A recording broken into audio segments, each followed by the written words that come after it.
Assalamualaikum warahmatullahi wabarakatuh. Good morning, good afternoon, and good evening, everyone, and all of my friends. Today we are from Group 5. Will presentation our discussion about towards a typology of corrective feedback moves in an asynchronous distance language learning environment.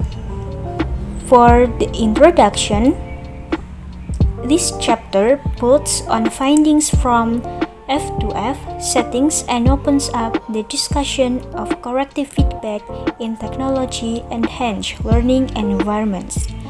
Jadi pada pengenalan slide pertama, bab ini didasarkan dari temuan dari pengaturan F2F dan membuka diskusi tentang umpan balik korektif dalam lingkungan pembelajaran yang ditingkatkan dalam teknologi. For the next slide, background and purpose of the study. This study is an exploratory, qualitative analysis of online interactions in the framework of computer-mediated distance foreign language learning. The purpose is to set up and find out how teachers are providing corrective feedback online to provide a typology of language learning. Jadi pada slide selanjutnya, tujuan dan latar belakang. Studi ini merupakan analisis kualitatif eksploratif dari interaksi online dalam rangka pembelajaran bahasa asing jarak jauh pada pembelajaran berbasis komputer. Tujuannya adalah untuk mengatur dan mencari tahu bagaimana guru memberikan umpan balik korektif online untuk memberikan tipologi untuk pembelajaran bahasa. So for the next slide will be delivered, my friends. Slide 4, 2.1 Corrective feedback in F2F or face-to-face and distance learning context. Existing literature on error correction in F2F settings deals with various topics, such as, among others, the amount and frequency of feedback that should be provided. 2.2 Error correction in web-based language environments. Two main types of field studies related to error correction. The first, F2C ILL, are computer-assisted language learning software, where learners interact with computers for L2 development without the involvement of language teachers. The second category deals with CMC, are computer-mediated communication environments supporting human interaction. Jadi, pada slide 4 ini, Poin 2.1 membahas mengenai umpan balik korektif dalam konteks F2F atau tatap muka dan pembelajaran jarak jauh. Literatur yang ada tentang koreksi kesalahan dalam pengaturan F2F atau tatap muka berkaitan dengan berbagai topik seperti jumlah dan frekuensi umpan balik yang harus diberikan. Pada poin 2.2 membahas mengenai koreksi kesalahan dalam lingkungan bahasa berbasis web. Terdapat dua jenis utama studi lapangan yang berkaitan dengan koreksi kesalahan. Pertama, berlaku untuk perangkat lunak CALL atau Computer Assisted Language Learning, di mana peserta berinteraksi dengan komputer untuk pengembangan L2 tanpa keterlibatan guru bahasa. Kategori kedua membahas lingkungan CMC atau Computer Mediated Communication yang mendukung interaksi manusia. Next, slide 5. Research questions. Question number 1. To what extent error correction moves online can be based on moves identified in F2F classroom settings? The answer is, to a large extent. Many of the same methods are possible. Question number 2. Are there specific feedback types in CMC environments? The answer is multiple feedback. Question number 3. What is the role of computer tools in online interaction aiming at error noticing and correction? The answer is allows time and space in written asynchronous by C.F. Maskell and Anthony, dependent on individuals just like F2F. Okay, the next slides will be explained by my friend. Slide 6. The experimental setting. Year 2002 to 2003. Target group, Australians. Language skill in French, beginners. Learning environment, Web City. Number of learners, 20. And number of tutors, 12. Next to year 2003 to 2004. Target group, Australians in Sydney. Language skill in French, advanced level. Learning environment, Lotus Quickplace. Number of learners, 21. And number of tutors, 8. Next to year 2003 to 2004. Australians in Melbourne. Language skill in French, intermediate level. Learning environment, Lotus Quickplace. Number of learners, 34. And number of tutors, 16. Year 2004 to 2005. Australians in Melbourne. Language skill in French, intermediate level. Learning environment, Dokeos. Number of learners, 24. And number of tutors, 4. Year 2005 to 2006. Spaniards. Language skill in French, beginners and false beginners. Learning environment, Moodle. Number of learners, 20. And number of tutors, 10. Year 2005 to 2006. Americans.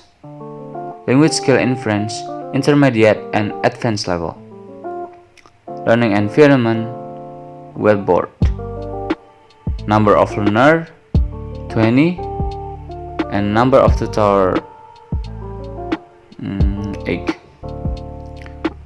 Year 2006 to 2007. Spaniards. Language skill in French, beginners and false beginners.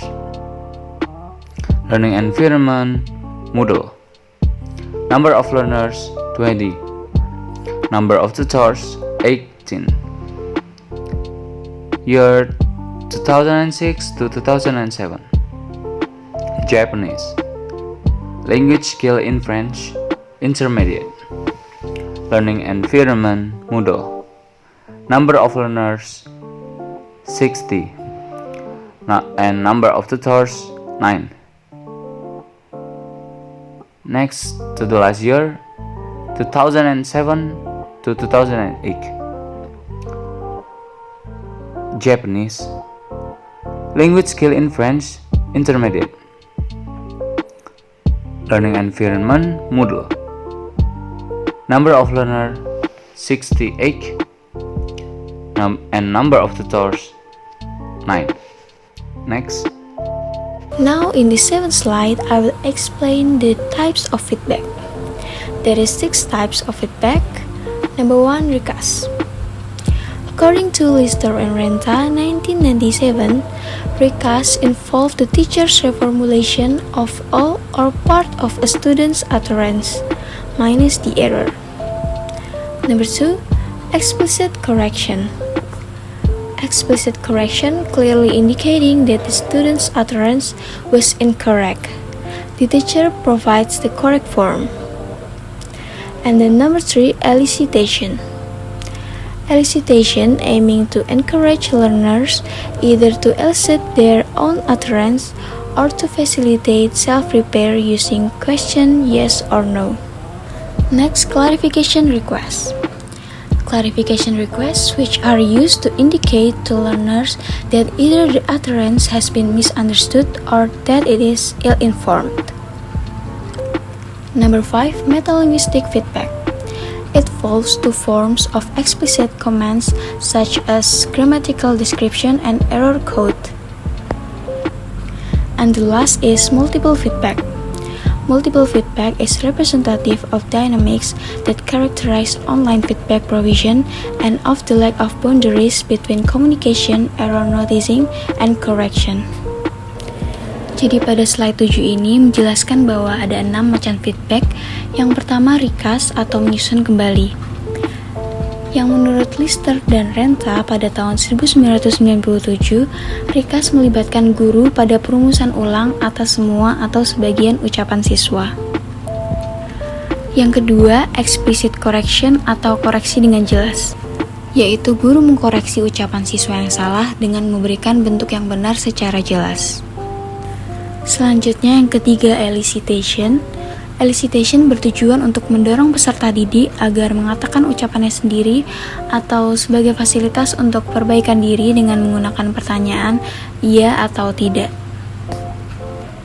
Selanjutnya, clarification request, yang artinya permintaan klarifikasi. Ini digunakan untuk menunjukkan kepada peserta didik ketika salah paham terhadap ucapan atau salah informasi. Kelima, metalinguistic feedback atau umpan balik metalinguistik. Ini melibatkan 2 bentuk komentar eksplisit seperti deskripsi gramatikal dan kode kesalahan. Dan terakhir, multiple feedback. Ini merupakan perwakilan dari dinamika yang menggambarkan penyediaan umpan balik secara online dan kurangnya batasan antara komunikasi, pemberitahuan kesalahan, dan koreksi. The next slide will be explained by Ababil. Oke, thank you Mbak Diva. Dan di sini saya akan melanjutkan mengenai slide the distribution of corrective feedback types. And as you can see in the graphic, the distribution of corrective feedback types in recast is about 33.68%. And it was the largest category of the corrective feedback emerged in the data. And the next is elicitation. It's about 31.61%, and repetition is 23.83%, and explicit correction is about 7.25%, and the metalinguistic feedback and clarification request is on 0%.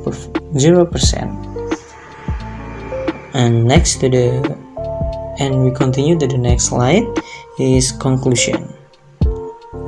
So the following conclusions have been drawn from this exploratory analysis of feedback moves. Firstly, perbedaan antara fokus pada bentuk dan fokus pada makna yang menjadi subjek. Banyak studi tentang umpan balik korektif dalam literatur SLA itu tidak berlaku karena sifat dari media yang mendukung interaksinya itu. Lalu yang kedua yaitu meditasi alat merupakan faktor penting dalam penyampaian umpan balik korektif berbasis web. Jenis umpan balik sangat bergantung pada hubungan yang dibangun individu atau kelompok individu dengan artefak komputer. Lalu poin ketiga yaitu tingkat integrasi dari setiap pertukaran online eksperimental dalam pengaturan pembelajaran tradisional sangat penting untuk kualitas pertukaran online. Dan yang terakhir yaitu upaya untuk menyandingkan F2F dengan praktik koreksi kesalahan berbasis web tidak selalu tepat. Typology harus dianggap sebagai upaya pertama untuk mendekati fenomena antar pribadi yang dimediasi oleh alat ini, yang dibangun secara dinamis dan membutuhkan pengembangan lebih lanjut. And this is the end of our presentation for now. Kami mohon maaf apabila ada salah kata, kurang lebihnya memohon maaf lagi. Wassalamualaikum warahmatullahi wabarakatuh. Semoga ilmunya bermanfaat. Terima kasih.